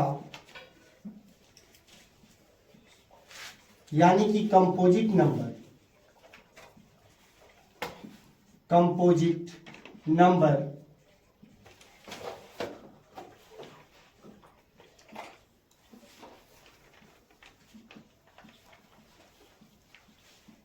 कंपोजिट नंबर कहते हैं। इस तरह से हम यह देख पा रहे हैं कि जिस संख्या के 3 या 3 से अधिक अपवर्तक हो, जैसे में आप यहां ले लीजिए एग्जाम्पल के तौर पर 4, 6, 8, 9, 10, 12, 14, 15, 16, 18, 20, 21 डॉट डॉट डॉट, यह भी इन्फिनाइट तक जाएगा, यानी कि अनंत विस्तार तक जाएगा। अतः हम कह सकते हैं अब यहाँ पे कि कुछ 4 सबसे छोटी भाज्य संख्या है, जबकि सबसे बड़ी भाज्य संख्या संभव नहीं है। यही कारण है कि भाज्य संख्याओं की कुल संख्या भी ज्ञात करना संभव नहीं है। कभी संख्या के लिए हम लोग मोबाइल नंबर पढ़े थे, उसी तरह से अब यहां भाज्य संख्या के लिए भी मोबाइल नंबर आपको पढ़ना है। जो मोबाइल नंबर है 5688 78 87 89, जो आपको बताएगा कि 1 से 10 तक कितनी भाज्य संख्याएं हैं। तो 1 से 10 तक 5 भाज्य संख्याएं हैं। 11 से 20 तक कितनी भाज्य संख्याएं हैं। तो 6 भाज्य संख्याएं हैं। 21 से 30 तक कितनी भाज्य संख्याएं हैं। तो 8 भाज्य संख्याएं हैं। 31 से 40 तक कितनी भाज्य संख्याएं हैं। तो हम कहेंगे कि 8 भाज्य संख्याएं हैं। 41 से 50 तक कितनी भाज्य संख्याएं हैं। तो हम कहेंगे कि नहीं, 7 भाज्य संख्याएं हैं। इसी तरह से अब 51 से 60 तक कितनी भाज्य संख्याएं हैं। तो अब हम कहेंगे कि नहीं, 8 भाज्य संख्याएं हैं। 61 से 70 तक कितनी भाज्य संख्याएं हैं। तो हम कहेंगे कि 8 भाज्य संख्याएं हैं। 71 से 80 तक कितनी भाज्य संख्याएं हैं। तो हमारा जवाब होगा 7। और उसी तरह 81 से 90 तक कितनी भाज्य संख्याएं हैं। तो हमारा जवाब होगा 8। और 91 से 100 तक कितनी भाज्य संख्याएं हैं। तो हमारा जवाब होगा 9। इस तरह से अगर हमको 10-10 के अंतराल पर यदि भाज्य संख्याओं की संख्या ज्ञात करनी हो, तो हम आसानी से इस मोबाइल नंबर की सहायता से निकाल सकते हैं। जैसे कि अगर कोई आपसे पूछता है कि 1 से 50 तक कितनी भाज्य संख्याएं हैं। तो अब देखिए 1 से 50 यहां से यहां तक, तो इसको सिर्फ मोबाइल नंबर के डिजिट को जोड़ लेना है। यानी कि 6 5 11, 11 8 19, 19 8 27, 27 7 34। यानी कि हम कहेंगे कि 50 तक में 1 से 50 तक में कुल 34 भाज्य संख्याएं हैं। अब भाज्य संख्याओं के 3 या 3 से अधिक गुणज नहीं अपवर्तक कैसे होते हैं। अब उसके लिए आप देख लीजिए कि आपका 4 किसके किसके पहाड़े में आता है। तो आप कहेंगे कि 1 के पहाड़े में आता है, 2 के पहाड़े में आता है, 4 के पहाड़े में आता है। आप उसी तरह से अगर उठा लीजिए कि 12 किसके किसके पहाड़े में आता है। तो 1 के पहाड़े में आता है, 2 के पहाड़े में आता है, 3 के पहाड़े में आता है, 4 के पहाड़े में आता है और 12 के पहाड़े में आता है। इस तरह से जो भाज्य संख्याएं होती हैं उसके अपवर्तकों की संख्या जो है वह 3 या 3 से अधिक होती है। 3 से अगर कम होगी, यानी कि जिसके 2 अपवर्तक होते हैं वह अभाज्य संख्या है, और जिसके 1 अपवर्तक होते हैं वह विशिष्ट संख्या है, और जिसके 3 या 3 से अधिक अपवर्तक होते हैं उसको हम भाज्य संख्या कहते हैं। अतः हम यहां कह सकते हैं कि भाज्य संख्या वैसी संख्या जो स्वयं और 1 के अलावा भी अन्य किसी संख्या से विभाजित होती है तो वह भाज्य संख्या है। अब अभी तक आपने जितनी भी संख्याओं के बारे में पढ़ा है उसके अलावा भी कुछ संख्याएं ऐसी हैं जो कुछ शर्तों को, कुछ खास शर्तों को पूर्ण करती हैं। उस आधार पर उन संख्याओं का अलग अलग नाम और उसके बारे में हम अध्ययन यहां पे करने जा रहे हैं। अब सबसे पहले जो हम अध्ययन करेंगे उसमें पहली संख्या है सहअभाज्य संख्या। सहअभाज्य संख्या,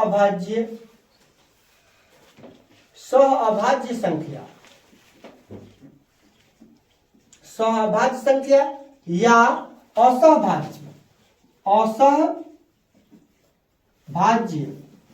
इसके भी दो नाम हैं, आपको ध्यान देना है। सहअभाज्य या असहभाज्य संख्या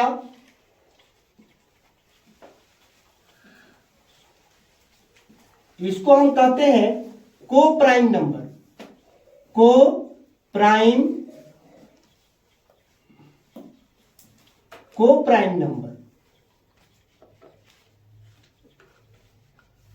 को प्राइम नंबर। अब इस संख्या में क्या शर्त दिया गया आपको कि वैसी दो संख्याएं जिनका मौसा एक हो तो वे एक दूसरे की सहअभाज्य या असहभाज्य संख्या कहलाती हैं। यानी जिन दो संख्याओं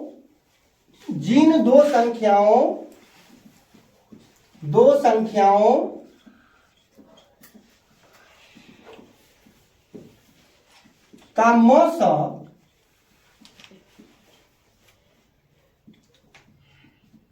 एक हो उसे सहअभाज्य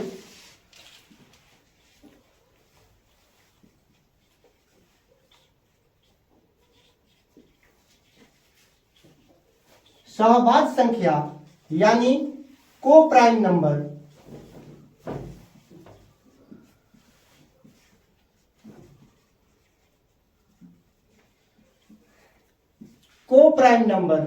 कहते हैं।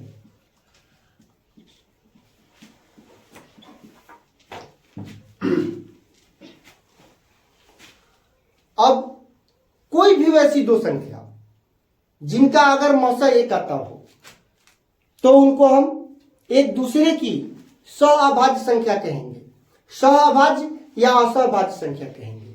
अब आपको यहां ध्यान देना है कि किन किन संख्याओं का मौसा एक आ सकता है।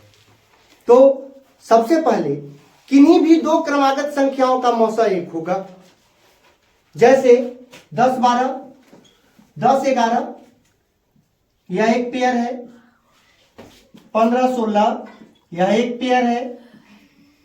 आगे आप चल सकते हैं, यानी कि 17-18 कोई भी क्रमागत संख्या, क्रमागत यानी कि लगातार आने वाली संख्या जिसका मौसा सदैव एक होगा, समझे? तो क्रमागत संख्याओं का मौसा एक होता है, क्रमागत प्राकृत संख्याओं का मौसा सदैव एक होता है। उसके बाद हम आगे ध्यान देंगे कि किसी भी दो अभाज्य संख्या का मौसा जो होगा वह एक होगा। जैसे अगर अभाज्य संख्या 7 है और 13 है तो इसका भी मौसा एक होगा। अगर अभाज्य संख्या 23 है और आपका 41 है तो भी इसका मौसा एक होगा, क्योंकि यहां दोनों अभाज्य संख्या है तो भी मौसा एक आएगा। उसके बाद चलिए अब अगर हम देखें तो अगर दो पेयर में से कोई एक संख्या अगर अभाज्य होगी और दूसरी संख्या अगर भाज्य भी हो, जैसे कि 13-20, तो भी इस पेयर का मौसा एक आएगा। यानी यहां एक संख्या अभाज्य है। ऐसा जितने भी पेयर बनेंगे, जितने भी जोड़े बनेंगे जिसमें अगर कोई एक संख्या भाज्य हो और दूसरी संख्या अभाज्य हो तो उसके भी मौसा एक आएंगे। अतः वह एक सहअभाज्य संख्या का युग्म होगा। यह जोड़ा ही होता है, यह अकेला नहीं होता है। अगर आपसे कोई पूछे कि भाई 21 सहअभाज्य संख्या है या 11 सहअभाज्य संख्या है, किसी एक संख्या के बारे में अगर कोई पूछता है और कहता है कि सहअभाज्य संख्या है, तो समझ लीजिए कि वह आपको गलत ढंग से सवाल पूछ रहा है। आपको कहना है कि नहीं, कोई एक संख्या सहअभाज्य संख्या हो ही नहीं सकती है, यह तो दो संख्याओं का जोड़ा होता है, युग्म होता है। ठीक है, कभी भी सहअभाज्य संख्या जब आपसे पूछा जाएगा तो वहां 2 पेयर दिया जाएगा, यानी कि जब भी दिया जाएगा जोड़ा में 2 संख्याएं पूछी जाएंगी, 2 संख्याएं पूछी जाएंगी। अगर कोई एक पूछता है तो आप सीधे कह लीजिए कि भाई यह सहभाज्य संख्या नहीं है, यह या तो भाज्य संख्या हो सकती है या अभाज्य संख्या हो सकती है। लेकिन सह अभाज्य, सह अभाज्य, सह माने तो होता है साथ में, ठीक है। और जहां नाम में ही यहां देखिए सह अभाज्य लगा हुआ है, सह लगा हुआ है, सह मतलब कि साथ में, तो साथ में तो कोई तो है साथ में, यानी कि आप अकेला नहीं है, ठीक है। तो आपको ध्यान देना है कि कोई अकेली संख्या सहभाज्य संख्या नहीं हो सकती है। जब भी आपसे पूछा जाएगा तो 2 संख्याओं का पेयर ही पूछा जाएगा, ठीक है। इस तरह से आपको बताया गया कि किन परिस्थितियों में संख्याओं का मौसम एक आता है।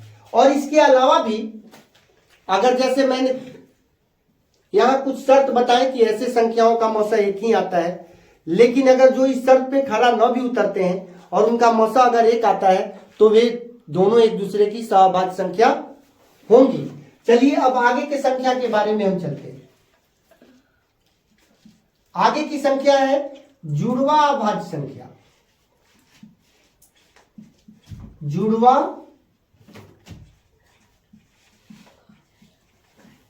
अभाज्य संख्या यानी twin prime number, twin prime number.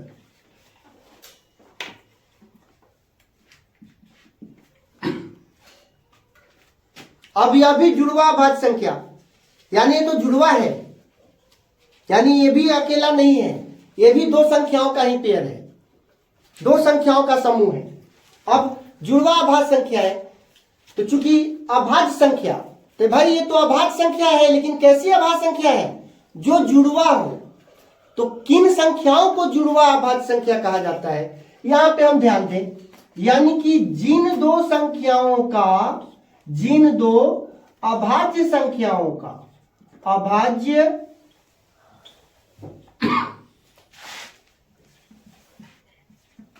संख्याओं का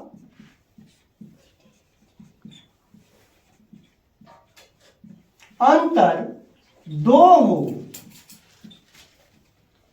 जिन 2 अभाज्य संख्याओं का अंतर 2 हो तो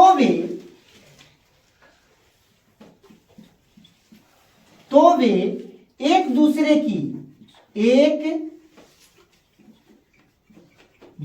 की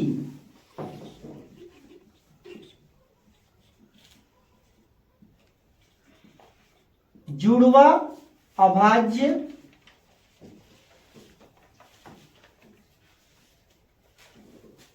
संख्या यानी कि ट्विन प्राइम नंबर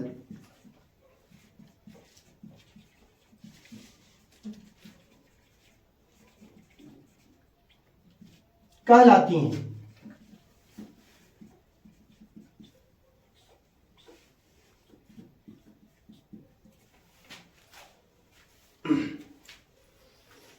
अब यहां भी एक शर्त है, मैंने पहले ही बताया है कि इसमें सभी संख्याएं कुछ न कुछ सेवा और शर्तों पे बंधी हुई होती हैं, इसीलिए यह संख्या की मूल भेद नहीं है। मूल भेद जो आपको पहले पढ़ाया गया है वही है। अब ये सभी बनावटी संख्याएं हैं, इस किसी न किसी शर्त पे खरी उतर रही हैं, इसीलिए इनको संख्या का दर्जा दे दिया गया है। अब कहा जा रहा है कि जिन 2 अभाज्य संख्याओं का अंतर 2 हो तो वे एक दूसरे की जुड़वा अभाज्य संख्या कहलाती हैं।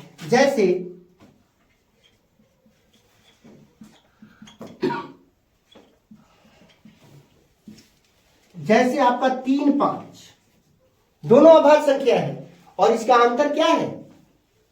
2 है, अंतर 2 है। तो 3 जो है वह 5 की जुड़वा अभाज्य संख्या होगी और 5 जो है वह 3 की जुड़वा अभाज्य संख्या होगी। उसी तरह यहां 5, 7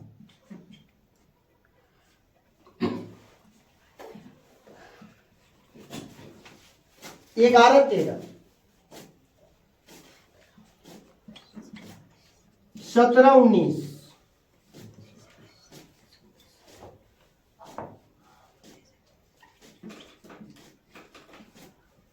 29 31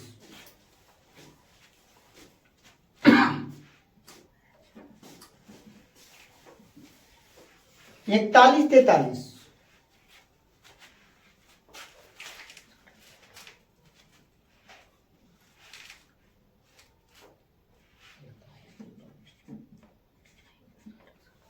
59 61 इससे आगे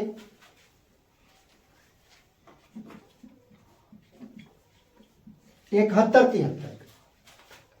अब इससे आगे आपका जुड़वा आभाज्य संख्याओं का कोई पेयर नहीं है। आप देख लीजिए, इस प्रकार से 8 पेयर बनते हैं 1 से 100 के बीच। जुड़वा आभाज्य संख्याओं के 8 पेयर ही बनते हैं। आपको याद रखना है कि 1 से 100 के बीच जुड़वा आभाज्य संख्याओं के कितने जोड़े बनते हैं? 8 जोड़े बनते हैं। जो कौन कौन है? 3 5 5 7 11 13 19 17 19 29 31 41 43 59 61 और 71 73। इस प्रकार से आपके 8 पेयर बन गए। तो आपको एक बार पुनः देख लीजिए, यानी जिन दो अभाज्य संख्याओं का अंतर 2 हो तो वे एक दूसरे की जुड़वा आभाज्य संख्या यानी कि ट्विन प्राइम नंबर कहलाती है। अब आपका तीसरी संख्या है संपूर्ण संख्या। संपूर्ण संख्या यानी कि परफेक्ट नंबर। परफेक्ट नंबर, अब ये भी चूंकि शर्तों वाली संख्या ही है, इसलिए देखिए जिस संख्या के अपवर्तकों का योगफल यानी कि जिस संख्या को विभाजित करने वाली संख्याओं का योगफल उस संख्या के मान का 2 गुना हो तो उसे हम संपूर्ण संख्या यानी कि परफेक्ट नंबर कहेंगे। एग्जाम्पल के तौर पर 6 और 28, ठीक है, दो संख्याएं जो है वो संपूर्ण संख्या है। 6 सबसे छोटी संपूर्ण संख्या है और फिलहाल अभी तक के लिए 28 को आप सबसे बड़ी कह सकते हैं, लेकिन उससे ऊपर भी हो सकती है इस तरह की संख्याएं। अभी 2 संख्याओं को ही उदाहरण के तौर पे बताया जाता है। तो चलिए अब इसको हम देखें कि 6 इस शर्त को कैसे, 6 जो है वह इस शर्त को कैसे फुलफिल करता है। तो देखिए सबसे पहले आपको करना क्या है कि 6 जो है वह किन किन पहाड़ों में आता है और जिन पहाड़ों में भी आता है उन संख्याओं को जोड़ दीजिए। क्या वह 12 आ रहा है? आप यही देखना है, यानी 1 के पहाड़े में आता है, जोड़ लीजिए। 2 के पहाड़े में आता है, जोड़ लीजिए। 3 के पहाड़े में आता है, जोड़ लीजिए। उसके बाद 6 के पहाड़े में आता है, जोड़ लीजिए। अब जो हमारा जो योगफल है वह आपका आएगा, इनका योगफल, इनका योगफल जो है वह 12 आएगा। ठीक है, 6 3 9 9 3 12, ठीक है। यानी इस संख्या के मान का 2 गुना है, यानी कि 2 से गुना करने पर यह प्राप्त हो जा रहा है, ठीक है। यानी यही चीज तो परिभाषा में बोला जा रहा था कि जिस संख्या के अपवर्तकों का योगफल उस संख्या के 2 गुना हो तो वह संख्या संपूर्ण संख्या यानी कि परफेक्ट नंबर कहलाती है। अब 28 के बारे में भी आप देख सकते हैं। 28 के बारे में देख सकते हैं, 28 किसके पहाड़े में आता है? तो 1 के, फिर 2 के, 4 के, 7 के, 14 के, फिर 28 के। इस तरह से हम इन संख्याओं को जोड़े। अब जोड़े तो इधर देखिए 4 2 6 1 7, 7 इधर बन गया, 7 इधर बन गया, तो 7 7 14, 14 28 और 28 56। यानी आपका यहाँ पे योगफल कितना आ गया? 56 आ गया, यानी 28 गुना 56। यानी कि यह भी इस शर्त को फुलफिल करता है। अतः 6 और 28 जो है वह संपूर्ण संख्या यानी कि परफेक्ट नंबर है। अब रामानुजन संख्या, रामानुजन संख्या यानी कि रामानुजम्स नंबर। रामानुजम्स नंबर यानी कि हमारे दक्षिण भारत के एक गणितज्ञ थे रामानुजम, उन पर एक फिल्म भी बनी है। उन्होंने ही इस संख्या का आविष्कार किया था। सबसे पहले उन्होंने ही इस संख्या की खोज की थी, इसीलिए उन्हीं के नाम पर इस संख्या का नाम रखा गया है। चूंकि मैं आपको बताता आ रहा हूं शुरू से ही कि भाई यह शर्तों वाली संख्याएं हैं, कुछ ना कुछ शर्तों को फुलफिल करेंगी, इनको संख्या की पदवी मिल गई, उपाधि मिल गई। ठीक है, तो जानते हैं यानी कि रामानुजन संख्या क्या है, रामानुजन नंबर क्या है। तो अब यहां देखिए, वैसी प्राकृत संख्या जिनको दो प्रकार से दो प्राकृत संख्याओं के घनों के योगफल के रूप में व्यक्त किया जा सके, यानी वैसी प्राकृत संख्या जिनको दो प्रकार से दो प्राकृत संख्याओं के घनों के योगफल के रूप में व्यक्त किया जा सके, तो उन्हें हम रामानुजन संख्या यानी कि रामानुजन नंबर कहते हैं। ठीक है, जैसे कि आपके एग्जाम्पल के तौर पर हो गया 1729। 1729 ही उसका एग्जाम्पल है, एग्जाम्पल यानी कि जैसे 1729। ठीक है, 1729 वह दो संख्या है जिसको 10 का क्यू जोड़ 9 के क्यू के रूप में व्यक्त किया जा सकता है और 12 के क्यू जोड़ 1 के क्यू के रूप में व्यक्त किया जा सकता है। अतः यह हो गया हमारा रामानुजन नंबर। जैसा कि आगे यहां बताया गया है कि 10 का क्यू यानी कि 10 गुने 10 गुने 10, 10 गुने 3 नहीं, 10 गुने 10 गुने 10, यानी कि 10 दहाई 100, 100 दहाई 1000, तो 1000 हो गया। 9 नमा 81, 81 नमा 729, इन दोनों संख्याओं को जोड़े तो हमारा 1729 आ गया। उसी तरह 12 पर रही है 144 और 144 पर रही है 1728 और 1 इकाई 1 इकाई 1, यानी कि इस दोनों को जोड़े तो 729। अतः यहां 729 से को हम दो प्राकृत संख्याओं के घनों के योगफल के रूप में दो प्रकार से व्यक्त कर रहे हैं। अतः 1729 जो है वह रामानुजन नंबर है। अब यहां एक वर्गीकरण चार्ट आपके बोर्ड पे है, इसको ध्यान से देखिए। वर्गीकरण चार्ट यानी कि संख्या का वर्गीकरण चार्ट है। कभी कभी होता क्या है, यह संख्या का मूल वर्गीकरण चार्ट है, जो संख्या का विभाजन कैसे किया गया है। तो संख्या को अगर माना जाए तो इस चार्ट की सहायता से आप समझ सकते हैं कि यहां संख्या को दो भागों में बांटा गया, एक वास्तविक संख्या और दूसरी काल्पनिक संख्या।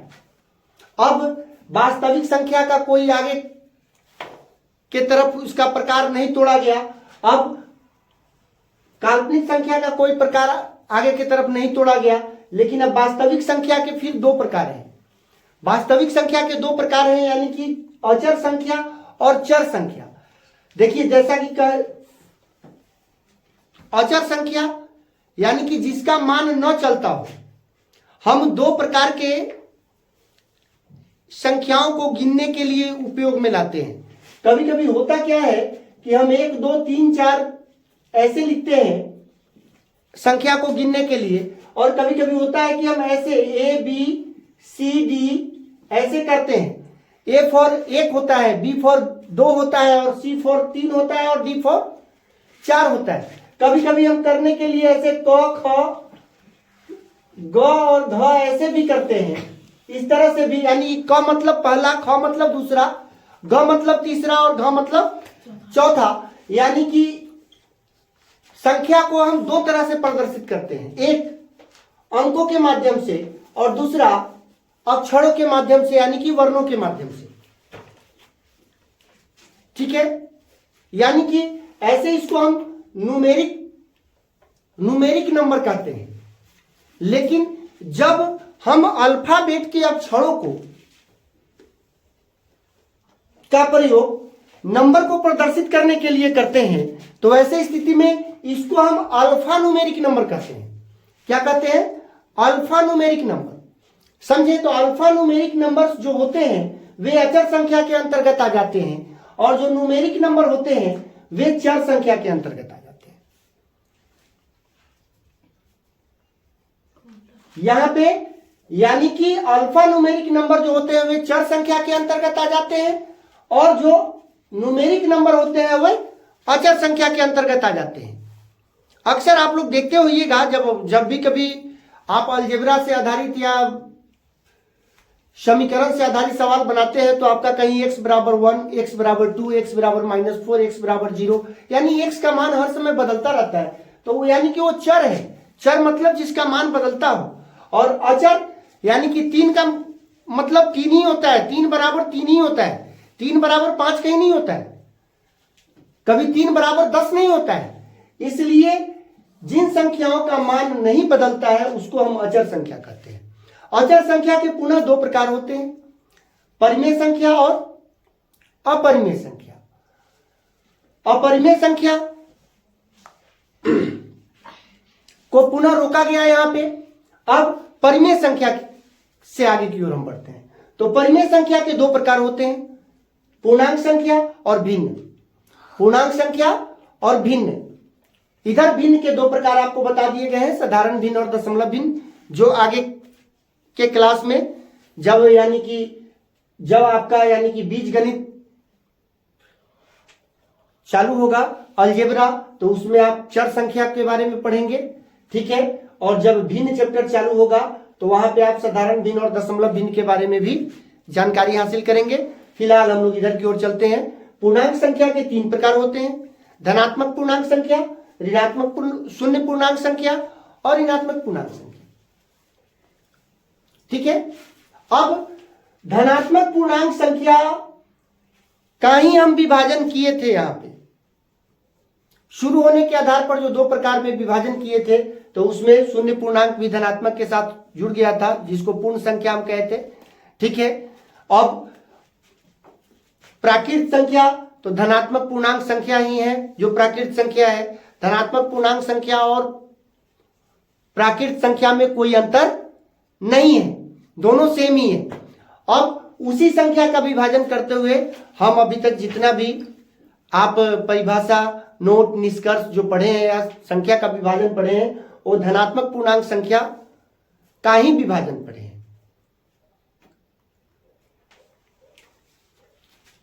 आगे पूर्णांक संख्या पर भी आपको आगे की कक्षा जो है वह बृहद तौर पे चलेगी, जिसमें आपको पूर्णांक संख्या और पूर्णांक संख्या के भेदों के बारे में बृहद बताया जाएगा।